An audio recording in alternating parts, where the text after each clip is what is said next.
بسم اللہ الرحمن الرحیم۔ محترم سامعین، السلام علیکم ورحمۃ اللہ وبرکاتہ۔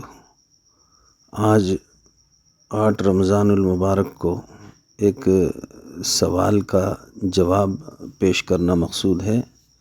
آج کے اس کے پیغام میں سوال یہ ہے کہ عام طور پر مسجدوں میں تراویح کی نماز کے بعد ایک دعا پڑھنے کا معمول ہے۔ اسی کے ساتھ مسئلہ یہ ہے کہ مسجدوں میں جگہ جگہ وہ دعا چھپی ہوئی ہے اور مسجدوں کی دیواروں پہ چسپا ہے۔ دعا سے مراد سبحان ذی الملک والملکوت والی وہ جو لمبی دعا پڑھی جاتی ہے، تو کیا اس دعا کا ثبوت حدیث پاک میں کہیں ہے اور کیا یہ دعا پڑھنا ضروری ہے؟ نیز عورتوں کے لیے تراویح کا کیا حکم ہے اور عورتوں کے لیے اس دعا کا کیا حکم ہے؟ تو اس کا کچھ مختصر سا جواب سن لیجئے۔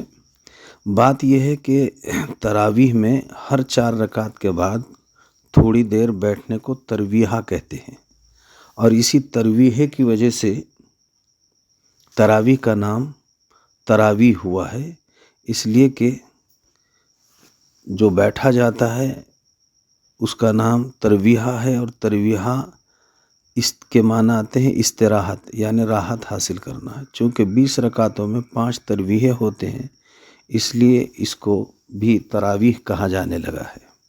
تراویح میں ہر 4 رکعت کے بعد امام صاحب صرف اتنی دیر بیٹھے کہ ان کا بیٹھنا نمازیوں پر بار نہ گزرے۔ تراویح میں ہر 4 رکعت کے بعد بیٹھنا یہ نہ کوئی ضروری ہے، نہ ہی کوئی ایسا عمل ہے کہ اس میں بیٹھا ہی جائے، لیکن بیٹھا جاتا ہے راحت حاصل کرنے کے لیے، لہٰذا راحت حاصل کرنے کے لیے بیٹھنے میں کوئی حرج نہیں ہے۔ رہا مسئلہ دعا پڑھنے کا، تو شرعی اعتبار سے دعا کے متعلق یہ بات اچھی طرح سمجھنا چاہیے کہ یہ دعا پڑھنا لازم اور ضروری نہیں ہے۔ اس دعا کو لازم سمجھنا، ضروری سمجھنا، سنت سمجھنا یہ غلط بات ہے۔ اسے نہ لازم سمجھا جائے، نہ ضروری سمجھا جائے، نہ سنت سمجھا جائے، کیونکہ اس کا ثبوت کسی حدیث سے نہیں ہے۔ البتہ فتاوی شامی میں مبحث صلاۃ التراویح میں قحطانی کے حوالے سے یہ بات نقل کی گئی ہے کہ ترویحے میں 3 مرتبہ یہ دعا پڑھی جائے۔ دعا یہ ہے: سبحان ذی الملک والملکوت، سبحان ذی العزت والعظمت والقدرت والکبریاء والجبروت، سبحان الملک الحی الذی لا يموت، سبوح قدوس رب الملائکۃ والروح، لا الہ الا اللہ، نستغفر اللہ، نسألک الجنۃ ونعوذ بک من النار۔ فتاوی شامی صفحہ نمبر 472، جلد نمبر 1۔ یہ دعا اسی طرح کتابوں میں منقول ہے۔ البتہ یہ جو عام طور پر مسجدوں میں چسپاں کیا جا رہا ہے اس دعا کو، وہاں پر نہ کسی کتاب کا حوالہ ہے، نہ ہی اس میں مکمل جملے اس طرح سے مروی ہے، لہٰذا اس کی اچھی طرح چھان بین ہونی چاہیے۔ پہلے تو اس دعا کو لازم اور ضروری سمجھا ہی نہ جائے۔ البتہ اگر پڑھنا ہے تو شامی کے حوالے کے مطابق جو اوپر ذکر کیا گیا اس کے مطابق اس کو پڑھا جائے تو بس یہ بات کافی ہے۔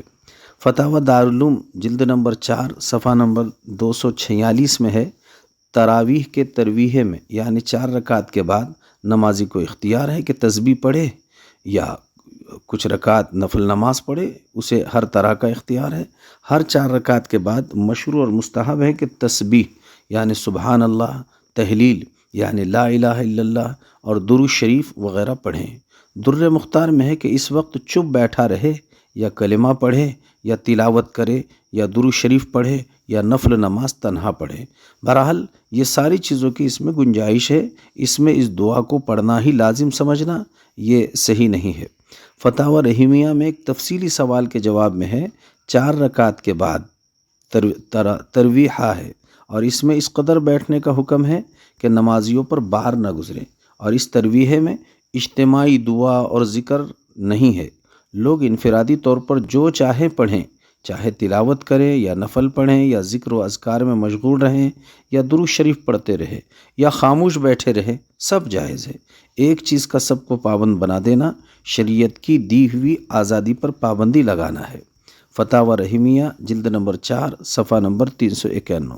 لہٰذا مسجدوں میں صرف مذکورہ تسبیح ہی کو پڑھنے کو لازم سمجھنا، مساجد میں باضابطہ اسی دعا کی تحریر چسپاں کرنا، عوام میں سنت و ضروری جیسا اس دعا کے بارے میں گمان پیدا کرنا، یہ ہرگز درست نہیں ہے۔ ہاں، کبھی یہ دعا بھی پڑھی جائے، کلمہ طیبہ پڑھا جائے، درود ابراہیم پڑھا جائے، جو آسان آپ کو لگے وہ پڑھے یا خاموش رہے، اس میں کوئی حرج نہیں ہے۔ ایک ہی چیز کو لازم سمجھنا غلط بات ہے۔ رہا مسئلہ عورتوں کا، عورتوں کے لیے بھی تراویح پڑھنا سنت مؤکدہ ہے۔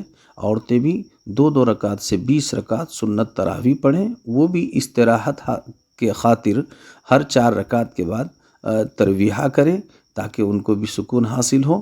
باقی یہ ہے کہ عورتیں بھی 20 رکعت سنت مؤکدہ تراویح ضرور پڑھے گی اور 2 رکعت سے 20 رکعت سنت مؤکدہ تراویح کا اہتمام کیا جانا چاہیے۔